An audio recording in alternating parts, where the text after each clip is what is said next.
Hello বন্ধুরা, good evening.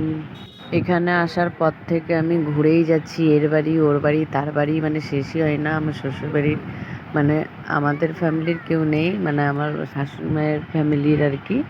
তো যাই হোক, এখন আমরা বেরিয়ে পড়েছি আমার ছোটো মাসির শাশুড়ির বাড়ি থেকে মেজো শাশুড়ির বাড়ি।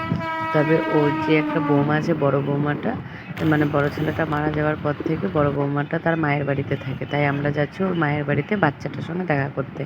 একটা মেয়ে আছে। তো আসলাম, এসে দেখি কি ওর মেয়ে মানে বউটা আর মেয়েটা গেছে পার্কে, বাচ্চাটা নাকি কাঁদছিল তাই। তো তারপরে আমরা চলে আসলাম হচ্ছে কি আমার মাসির শাশুড়ির বাড়ি, মানে পাশাপাশি। তো মাসির শাশুড়ির বাড়ি এসে ঠাকুর প্রণাম করে নিলাম। তারপরে এই যে কিছুক্ষণ বসলাম, থাকলাম, গল্প করলাম, দিয়ে আবার চলে আসলাম বাড়ি।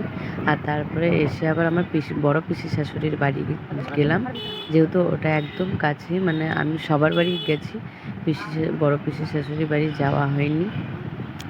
তো সেই জন্য মানে না থাকতে পারি, সবার সঙ্গে দেখা করলাম, আর ওনার সঙ্গে দেখা করবো না। অন্যের বাড়িটা হলো আমাদের বাড়ির কাছেই, সবারগুলো দূরে দূরে, তাদেরগুলো দেখিয়ে চলে এসেছে, আর এটাই যায়নি। তো যাই হোক, বাড়ি আসার পরে আটা নিয়ে নিয়েছি, আটার প্যাকেট বড় পিসি শাশুড়িকে দিতে হবে। আর আমার বড় পিসি শাশুড়ি হলো মানে অঙ্গনওয়াড়ির টিচার বা কিছু একটা হবে। তো ওখান থেকেও ডাল, ডিম এগুলো পেলে পরে আমার ননদকেও পাঠায়। তো আমার ননদ তাই আর কি আটাটাকে দেয়। তো পিসিদের বাড়ি এসে এই যে গেটের মানে গাড়িটা রেখে গেটটা খুললাম। মানে হলো গিয়ে প্রথমে বন্ধুর বাড়ি গেছিলো আমার, তোমাদের দাদা ভাইয়ের বন্ধুর বাড়ি। তো বন্ধুর বাড়ি থেকে আমরা একটু বসে গল্প টল্প করে, আর যখনই আসি তখনই এই বান্ধবীটার বাড়ি আসি। আর আমি মিনিমাম অনেক বন্ধু বান্ধব মানে সবাইকে মোটামুটি চিনি, আর এদের বাড়িতে আসি। খুবই ভালো ওর বান্ধবীটা, আমার তো সত্যিই খুব ভালো লাগে। আর তোমার দাদাভাই ওর সব বন্ধুবান্ধবের সঙ্গে আমার পরিচয় করেছে, আমিও ওর পরিচয় করেছি, আমরা সবাই সবার সঙ্গে কথা বলি, ঘুরতে যাই। তো যাই হোক, ও আবার আমাদেরকে অনেকটা আগিয়ে দিল। তারপর হলো গিয়ে পাশে একটা মন্দির আছে, মন্দিরটা আমার খুব ভালো লেগেছে। সামনে থেকে ভিডিও করতে পারলাম না। আর আমার মেয়ে ওর সঙ্গে খুব মানে বন্ধুত্ব হয়ে গেছে, ওকে চকলেট কিনে দিল। তো শ্রেয়সী নিতে চাইছিল না, তাও ও জোর করে বললো না তোমার জন্যই নাও।